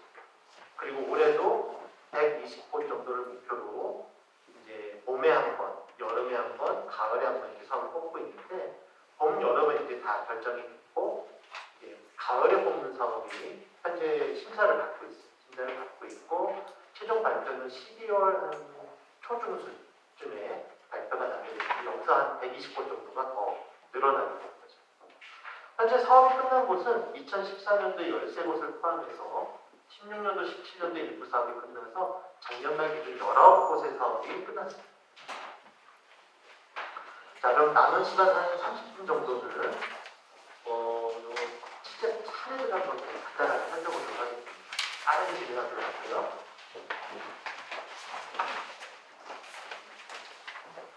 재생사업을 우리 지역에 하시게 되면 이런 기본적인 거버넌스 활동을 하게 되겠습니다. 첫 번째는 행정부서 간의 협업입니다. 도시재생을 담당하는 부서와 또 사업에 필요한 여러 협력부서가 있죠. 이런 부서 간의 협의를 위해 행정협의회라는 활동을 하도록 되어 있습니다. 그리고 주민들, 상인들의 의견을 행정에 전달하기 위한 창구 역할이 필요하겠죠. 그게 주민상인협의체가 그 역할을 하게 됩니다. 그러면 우리 행정조직과 주민조직 간의 가교 역할을 위해서 지원센터가 중간에서 역할을 하게 되고요. 자, 이렇게 해서 기본적인 거버넌스 구조가 만들어지면은 각각의 그룹의 대표들이 우리 뭐 부시장님이나 교수님이나 이렇게 모여서 도시재생 추진협의회라는 걸 운영하도록 되어 있습니다. 뭐가 다르냐? 이 아래쪽은 어떻게 보면은 서로 의견을 모으는 활동이에요. 위쪽은 그렇게 모아진 의견들을 갖고 결정을 하는 행위입니다. 계획을 수립하거나 사업을 할 때 A로 하자, B로 하자를 결정하는 게 이 추진협의회다라는 것입니다. 그럼 주민상인협의체부터 알아보도록 할까요? 뭐 기본적인 수순은 이렇게 됩니다. 이미 우리 마을에 여러 가지 활동하고 계신 분들이나 그룹들이 있겠죠. 그런 분들을 파악해서 또 작은 모임도 가지고 또 여러 가지 이제 교육 과정을 통해서 예비 단계를 거쳐 정식으로 협의체가 만들어지는데 사실은 이게 좀 딱딱하잖아요. 그래서 보통 이렇게 많이 하세요. 처음부터 우리 마을을 눈이 보시던 아무도 얘기 못하죠. 그래서 이곳에 누가 살고 있고 어떤 생각을 하고 있는지 서로 알아가기 위해서 다양한 축제 같은 활동들을 해요. 모여서 서로 안면도 띄우고 생각도 교류하게 되는 거죠. 그리고 어느 정도 이제 우리가 주민들이 이런 관심을 좀 갖게 되면은 행정에서 사업 추진 계획이나 추진 방향에 대해서 조금 설명을 해드리는 그런 설명회 같은 것들이 이어지게 되고요. 또 그러고 나서 이제 우리 주민분들 모임이 좀 만들어지게 되면은 좀 작은 관심사들이 있으실 거예요. 그 관심사별로 동아리 같은 활동들을 하면서 의견들을 모으게 되는 거죠. 또 이렇게 매번 참여하시면 좋은데 사실은 생업이 있다 보니까 쉽게 참여하시기가 어려워요. 그래서 어느 정도 활동들이 벌어지게 되면은 이런 소식지 같은 것들을 만들어서 직접 오지 못하는 분들한테도 그 소식을 다양하게 전파시키는 작업들이 이루어지게 됩니다.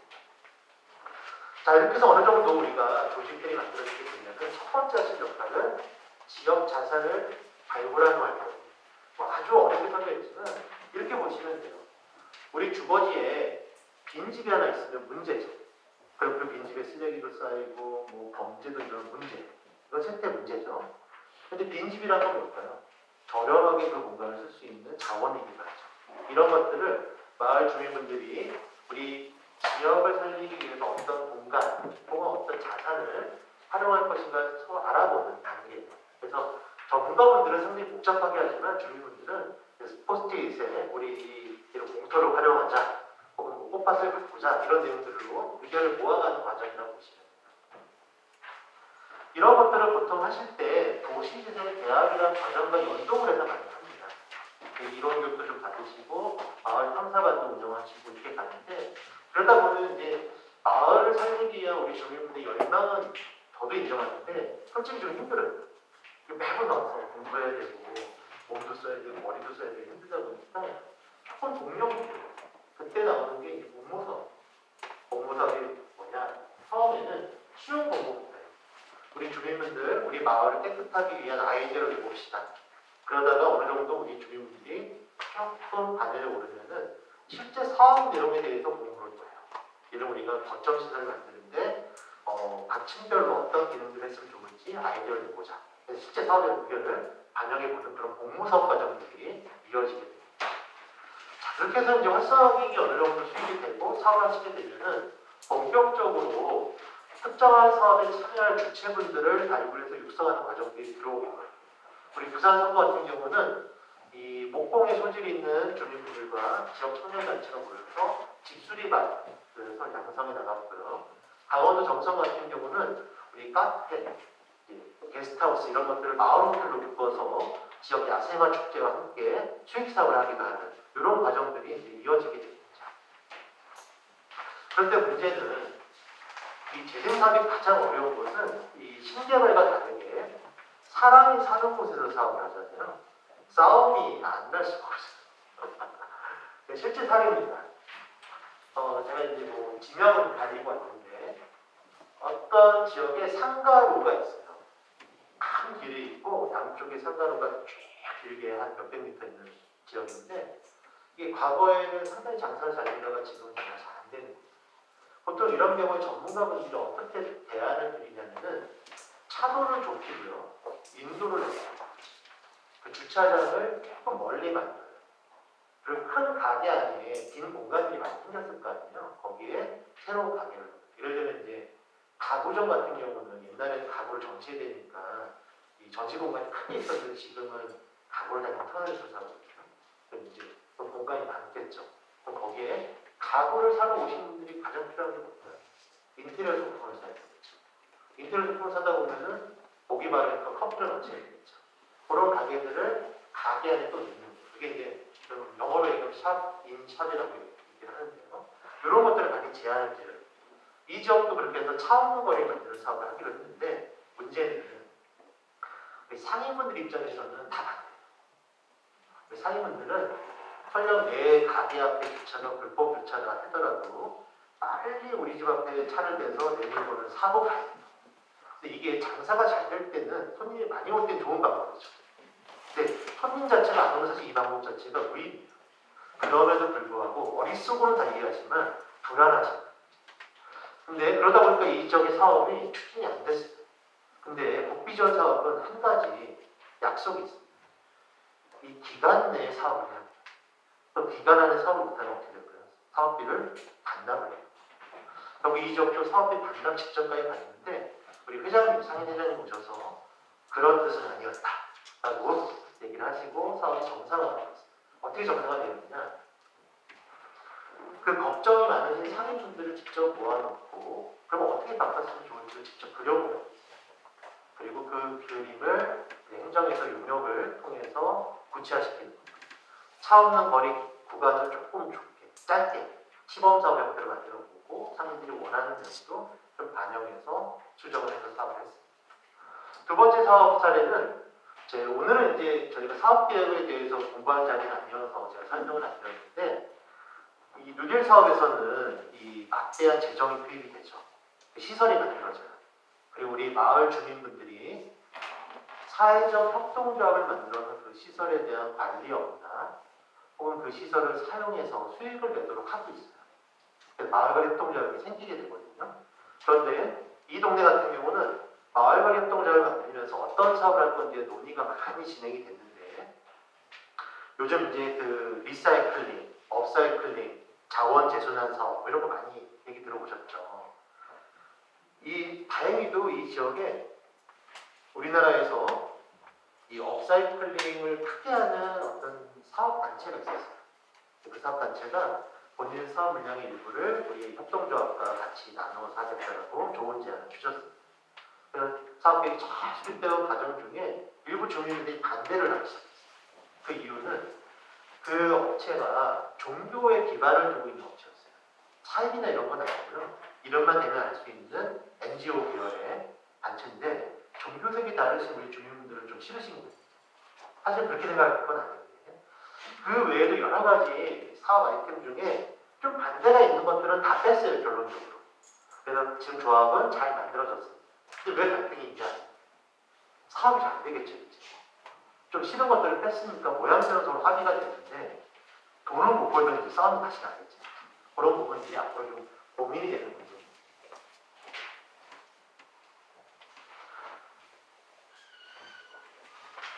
한번 사업으로 가보도록 할게요. 아까 잠깐 설명드렸던 강원도 정선의 마을 호텔. 대표적인 폐광 지역이죠. 그러다 보니까 동네가 상당히 지저분해졌어요. 손님도 안 오고. 근데 어떤 과정을 통해 사업을 추진하기 시작했냐. 처음에는 주민공모 사업을 통해서 우선 마을을 깨끗하게 관리하는 일부터 시작했어요. 주차도 뭐 가급적인 불법 주차부터도 우리 주민분들이 자정부를 하고요. 그러던 과정에서 우리 교육대학이나 또 국토부가 지원 프로그램 사업들이 있거든요. 거기에 응모가 되셔서 좀 어떤 사업이 됐느냐. 이 작은 가게들 몇 개를 묶어서 하나는 게스트하우스, 하나는 카페, 하나는 음식점 이 전체를 묶어서 마을 호텔로 묶었어요. 그래서 야생화 축제가 있을 때 이 외지에서 오신 분들을 좀 잘 대접도 해드리고 주민들 수익도 나는 협동작업을 할 수 있어요. 이런 사업이 저희 재생사업으로 선정이 된 바가 있고요. 조금 더 본격적인 사업을 가볼게요. 그럼 앞으로 이제 사업하실 적에서 어떻게 좀 준비를 해서 좋겠냐라는 의견인데요. 여기는 이제 부산 서구입니다. 혹시 감천문화마을 들어보셨어요? 병화마을로 유명하죠. 요렇게 있어요, 감천문화. 바로 옆동에. 부산 서구는 근데 역사적으로 상당히 아픈 기억이 있는 마을인데요. 별명이 비성마을이에요. 왜 비성마을이냐면은 일제시대 때, 일제강점기 때 일본인들이 여기 무덤을 만들었어요. 근데 우리나라 무덤은 이렇게 산소, 공분으로 되어 있죠. 근데 일본인들 무덤은 비성, 기단처럼 되어 있어요. 그리고 나서 6.25 때 피난민들이 왔는데 집을 짓고 살아야 되잖아요. 살 데가 없으니까 산으로 올라와서 일본인들이 무덤, 그 위에 판자를 짓고 살기 시작한 동네가 이 아미초장 비성마을입니다. 지금도 집을 갖다 놓으시면요, 외관은 이제 판자는 아니죠. 개량이 다 됐는데 집이 워낙 좁고 한 건평으로 따지면 한 5평, 6평? 10평이 아니에요. 그 상하수도가 없어요. 그래서 사업을 어떤 사업을 하느냐, 그런 집터들이 이제 하나둘씩 비어서 나가기 시작하거든요. 거기에 작은 건물을 만들어서 이걸 빨래를 할 수 없으니까 세탁기 같은 거를 놓고 건조도 할 수 있는 세탁기를 놓고 거기 가서 빨래도 하고 건조도 하고 이런 사업들을 하고 있어요. 그래서 중요한 건 이 부분입니다. 앞으로도 우리 사업을 하시는 주민분들 잘 보시면 좋을 것 같은데요. 재생사업에서는 이 재생사업을 통해 여러 가지 시설들이나 프로그램이 만들어지는데 그 프로그램들을 주민분들이 스스로 운영하는 것을 기본적으로 권장해 드려요. 그런데 사업이 한 10개 있다고 가정해 볼게요. 그 중에는 우리 행정에서 재원도 마련해서 행정이 직접 관리 운영해야 되는 사업도 있을 거예요. 또 어떤 사업은 행정에서 예산과 기본적인 관리는 하지만 주민분들이 그 운영에 대해서 같이 좀 참여하면서 잘 운영되도록 하셔야 되는 사업도 있을 수 있을 것 같아요. 또 어떤 사업은 행정에서 예산을 지원하지만 주민분들이 스스로 운영해야 되는 사업도 있을 수 있겠죠. 이런 것들을 부산 서구는 처음부터 잘 정리를 해냈어요. 우리 지원센터 조직하에 주민향인협의체도 만들고 이 협의체가 사업별로 우리가 위원회 역할만 할 거, 직접 참여할 거, 혹은 행정한테 맡길 거 이렇게 해서 좀 내용별로 구별을 해서 사업들을 잘 전개해 나가세요. 그 결과 동네 어머니들을 중심으로 한 협동조합이 만들어졌는데요. 그 협동조합은 이런 일들을 해요. 마을 축제, 그리고 마을 카페, 그리고 해설사, 그리고 요즘에 이제 청년단체와 연결해서 다양한 프로그램 사업도 진행을 하고요. 또 실제 저희 사업을 통해 조성된 시설을 직접 관리 운영도 하고 있어요. 위에 보는 게 마을 빨래방인데요. 아까 설명드렸던 그 내용이에요. 작은 한 30평짜리 건물을 만들어서 건조도 할 수 있는 빨래 세탁기를 놓고 이 주민분들이 이용할 때 한 3,000원, 5,000원 있어요. 그러면 이 주민분들이 소비자이자 또 관리자입니다. 또 기다리는 시간 동안 건조하려면 1시간 반 정도 걸리거든요. 그 머리도 좀 손질해 주시고 손톱도 좀 손질해 주시고 이런 것들을 협동조합에서 실제 운영하고 있고요. 아래쪽 사업은 저희 사업이라 한 건 아닌데 행안부에서 또 지원해 준 사업이에요. 워낙 집이 조그마다 보니까 예를 들면 우리 제사가 있거나 혼례가 있으면 친지분들을 집에 모셔야 되는데 잘 수가 없죠. 여관 호텔 가야 돼요. 그러다 보니까 잘 데가 없어서 주민이 전용으로 쓸 수 있는 게스트하우스를 만들었어요. 하룻밤 예를 들면 얼마 내면은 집 한 채를 빌려 쓸 수 있는 거죠. 제주도로 한번 가볼까요? 제주시 원도시입니다. 전체적인 사업은 제주도도 이제 서귀포 쪽으로 많은 이제 관광객들이 가거든요. 또 제주시 쪽도 신제주 쪽으로 많이 가요. 그러다 보니까 제주 원도심에는 관광객들이 그렇게 많이 오는데도 별로 도움이 안 되는 문제가 생기는 거죠. 그래서 이제 여기 읍성이 있었어요. 제주. 이런 읍성을 보존하고 제주는 좀 워낙 또 역사문화 자원이 풍부하잖아요. 그런 것들 활용해서 중심지에 있는 상가들을 활성화시키는 목적이 큰 사업입니다. 근데 오늘은 제가 다른 내용을 하나 갖고 왔는데 이 사업 지역 내에 제주 북초등학교가 하나 있는데요. 이 초등학교 안에 도서관이 하나 있었어요. 근데 워낙 이 시설을 오랫동안 방치하다 보니까 잘 활용이 안 되고 있었는데 이 도서관을 마을 도서관으로 바꾸는 사업을 전문가분들 또 활동가분들 또 우리 주민들이나 학부모, 학교 관계자들이 모여서 이렇게 사업을 바꿨어요. 학교 내 도서관을 리모델링을 해서 주간에는 학교 도서관, 주말, 야간에는 마을 주민들이 쓸 수 있는 커뮤니티 시설로 하고 있습니다. 전체적인 시설비는 제주도에서 제주센터를 통해서 관리 운영을 하고 있고요. 또 아이들을 돌보거나 이 도서관 서비스라는 것은 김영수와 도서관 친구들이라는 우리 활동가분들이 모여서 현재는 자원봉사로 해주고 있습니다. 이제 좀 상업적으로 한번 가보도록 할게요. 부산 국도입니다. 여기가 국포역이에요. 이제 근데 국포역에 옛날에는 기차가 많이 섰는데 최근에는 이제 부산역을 중심으로 기차가 많이 쓰고 국포역은 띄엄띄엄 기차가 서요. 그러다 보니 이 국포역 일원에 재래시장을 포함한 상가가 있는데 과거보다 이제 장사가 잘 안 되기 시작하는 거죠. 거기다가 이제 엎친데 겹친격으로 앞으로 이제 뭐 시간은 조금 더 유동적이긴 한데 한 5, 6년 뒤에 이 국포역 자체도 조금 더 외곽으로 지하로 내려가요. 그럼 이제 시장과 더 멀어지게 되거든요. 그에 대비해서 이제 사업들을 준비를 했는데 여기서는 주로 상인분들하고 청년들이 창업을 하는 사업들을 많이 했어요. 그래서 국포 청년센터라는 이 창업센터를 만들어서 이 청년들과 기존 상인들이 같이 이 창업을 위한 공부를 시작했고요. 그 결과 밀당 프로젝트라고 해서 이제 수제 맥주, 그 다음에 게스트하우스, 그 다음에 국포 시간 여행이라고 해서 이제 외지에서 오시는 여행업들, 그 다음에 상인분들이 이제 문화예술인분들과 모여서 이런 사업들을 대외로 알리는 홍보 활동들, 이런 것들을 같이 하고 있습니다. 근데 더 중요한 것은 이런 사업 내용은 사실 대부분의 지역이 비슷하게 있어요. 이제 이 지역이 잘하는 것은 이게 그 중에 이제 청년들이 모여서 수제 맥주를 만들어 파는 가게인데요. 그 전에 이 사업을 하는데도 한 1년, 2년 걸릴 거 아니에요. 그 사이에 상인분들이 우리 행정과 같이 모여서 자발적인 축제 사업들을 계속했어요. 일단 사람들이 모여서 이 동네를 상가를 인식해야 할 실은 맥주집이 생겨도 올 거 아니에요.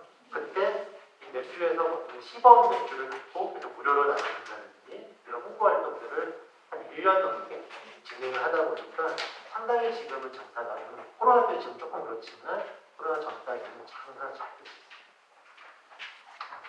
자, 이제 제가 이제 주민들 사진에 참여했던 사업들을 소개를 드렸고요. 최근에 뽑힌 사업들을 간단하게 설명드리고 마무리하도록 하겠습니다. 서울 영등포 같은 경우는 이 붕괴 위험이 있는 상가를 재개발 사업을 하는 사업이에요. 이 재개발을 할 때 저희 인정사업에 대해서 이 저층부에 상인들을 위한 시설 또 창업 공간 등을 마중물 사업비를 써서 사업을 하게 됐고요. 부천 같은 경우는 소규모 주택 정비 사업이라고 있거든요. 그게 가로주택 정비 사업이라고 있어요. 도로로 둘러싸여 있는 노후주택을 한 15층 내에 작은 아파트로 만드는 사업이에요. 이 소주택 정비 사업을 하면서 이 정비 사업이 되면은 법에 의해서 주차장을 만들어야 되잖아요. 근데 저희 사업비로 주차장을 한층 더 만드는 거예요. 그래서 이 주차장은 여기 입주자나 아래 주차장은 지역 주민들이 쓰는 공용 주차장 만드는 사업이 인정사업으로 추진이 됐습니다. 이것도 인정사업인데요. 그림이 좀 작아서 안 보시겠지만 붕괴 위험이 있는 축대가 있어요. 그리고 또 위에는 다세대하고 단독주택이 있거든요. 근데 당연히 이 지대 자체가 불안정하니까 이 시설도 문제가 되고 주택도 정비가 어려웠겠죠. 이런 것들을 부지를 사서 지역 주민들을 위한 마을 돌봄 시설로 만들어낸 사업들, 이런 사업들이 인정사업으로 추진이 될 바가 있습니다. 이제 조금 큰 사업을 가볼게요. 중심지가 된 사업. 여기 대전역입니다. 대전역에 나오면은 쪽방촌이 있어요. 이 쪽방촌을 이제 영구 임대주택을 포함한 다양한 공적 임대주택을 공급하고 길 건너에는 한약방하고 인쇄업이 밀집되어 있는 원도식 상가거든요. 여기에 그 상인들 또 청년들을 연결시켜서 창업과 취업을 지원하는 그런 기능들이 그런 바가 있습니다. 경남 밀양 여기 재밌어요. 문화재청이라는 또 정부부처가 있거든요. 예술 쪽을 담당해요. 거기서 무형문화재 전수 교육과를 지원해주는 사업이 있어요. 그러니까 기존의 무형문화인이 선생님이 돼서 젊은 예술인들한테 전수를 해주는 거죠. 이 사업을 따시는 거예요. 그럼 여기 이제 젊은 예술인들이 오잖아요. 그분들을 여기에 행복주택을 지어서 입주를 시키게 돼요. 그 행복주택 밑에는 어울림센터 또 소규모 공공청사가 들어가거든요. 그래서 예술인들을 위한 공공기능들이 강화가 돼요. 그럼 우리 예술인분들은 되게 많은 혜택을 받게 되죠. 그럼 이제 역할을 해야 되는데 그 역할을 어떻게 하게 되느냐, 도에서 교육비를 지원해주는 사업이 여기 하나 있어요. 아이들을 위한 다양한 문화교육을 하는데 여기 선생님도 일단 참여를 해요. 그리고 나서 결과적으로 이 가운데가 상업지역이거든요. 이 상업지역에서 이제 상권 활성화를 위한 축제도 하고 또 새로운 상품도 만들게 될 텐데, 그때 우리 예술가분들이 지역 상인들, 청년단체들과 함께 축제 기획 또 상품 개발에 같이 참여하고 이런 내용으로 사업이 추진이 되고 있습니다. 자, 이제 정리를 해보도록 하겠습니다. 저 이제 도시 사업이 지난 박근혜 정부 때 시작이 되어서 이런 문재인 정부 때 벌써 한 4년, 연차로 따지면 7년 정도 진행이 됐습니다. 이제 지역기구가 여러 가지 역할을 하는데 그 중에서도 제일 민감한 역할이 이 지자체에서 사업계획을 수립해서 국가에 신청을 할 때 그 심사 과정을 저희가 주관을 해요. 그러다 보면은 14년도에는 이런 사업들이 많았어요. 인구가 많이 줄고 또 우리 동네 어르신들이 할 일이 없고 동네 초등학교 교실에는 아이들이 웃음소리가 사라지는 이런 좀 슬픈 지역의 세태 문제가 나옵니다. 그 이제 세태 문제가 나왔으니까 이제 잠재력이 나와야 되겠죠. 근데 우선부터가 좀 문제였어요. 자연경관이 수려하고 예쁘고 우회가 깊고 인재가 많고 온주민 한마음 어머니 제도라고 추진하고자 합니다. 이렇게 이제 밑도 끝도 없는 자신감이 나와요. 그런 지역들은 대부분 떨어졌어요. 왜 떨어졌을까요? 세태의 원인을 정확하게 밝히지 못했고 또 국가의 사업이 왔을 때 그동안 어떤 준비를 했는지를 객관적으로 설명을 하지 못했죠. 그 당시에는 경쟁률이 한 5.5대 1 정도 됐어요. 상당히 치열했죠. 지금은 어느 정도 될까요? 지금은 한 2.3대 1 정도? 약 2대 1 정도 됩니다. 쉽게 설명드리면은 옆 동네에 떨어지는 우리 동네에 붙는 수준입니다. 그런데도 불구하고 2번, 3번, 4번 떨어지는 지자체들이 꽤 많습니다. 그런 지역들의 여러 가지 이유가 있을 텐데요. 가장 제일 중요한 이유는 처음에 사업계획을 수립할 때 우리 주민분들 또 지역사회 의견들을 충실히 수렴하지 못한 경우들이 대부분. 그러다 보니 심사관이 그런 것들이 지적이 되고 그 다음에 할 때라도 그걸 고쳐야 되는데 계속 겉모습만 바꾸는 거죠. 예쁘게. 그러다 보면 모양새는 좋아지는데 본질적인 문제는 해결이 되지 않기 때문에 또 떨어져요. 한 2번, 3번 떨어지면 사실 우리 행정에서도 여기에 많은 자원을 투입하기가 좀 어려워지죠. 그러다 보니 또 성적이 안 나옵니다. 제가 이런 얘기를 드리면은 우리 공무원분들이 오히려 이렇게 반문을 또 합니다. 박사님 얘기 맞는데 사실 재생사업이 결과적으로 비슷하지 않냐. 도로, 골목 정비, 집수리 다 똑같지 않냐. 너무 까다롭게 절차를 하는 거 아니냐. 이런 얘기를 하시는데요. 지금 화면에 보시는 그림은 사탕이죠. 사탕은 뭘로 만들어요? 설탕으로 만들어요. 99.99%가 똑같은 재료입니다. 그런데 누구에게 어떤 맛에 심지어는 어떤 가격에 파냐에 따라서 맛과 색깔과 모양이 다 다르죠. 우리 세태한 마을의 문제를 멀리서 보면 똑같아요. 낡은 집, 불편한 도로, 생기 없는 상가 다 똑같습니다. 하지만 우리 주민분들, 상인분들, 청년분들이 조금만 더 다가서서 우리 마을의 문제점을 한번 살펴봐 주세요. 여러 가지 문제점들이 있을 겁니다. 그 중에서 도시재생 사업비를 받을 수 있는 사업도 있고 그렇지 못한 사업도 있을 거예요. 또 예산을 받을 수 있는 사업이라 하더라도 이 사업 기간 내에 어느 정도 결실을 맺을 수 있는 사업이 있고 그렇지 못한 사업이 있죠. 그런 것들을 우리 주민분들 스스로가 우선순위들을 잡아주시고 그리고 나서 그 의견을 우리 행정가들이 또 전문 요격사를 통해서 이 공모에 낼 수 있는 형식으로 잘 다듬어 줬을 때 다른 지역과는 좀 차별화된 사업이 되실 것 같습니다. 긴 시간, 특히나 오늘 첫 강의가 아마 뭐 법부터 시작해서 사업 내용을 하다 보니까 상당히 좀 지루하다고 하고 재미가 없어졌을 것 같았어요. 그래서 오늘 제가 보니까 제 강의가 제일 재미없고요. 다음 주부터 다 재밌어요. 그래서 오늘 고비를 견디셨기 때문에 다음 주부터는 재밌는 강의가 있을 거라고 좀 기대를 해주시고요.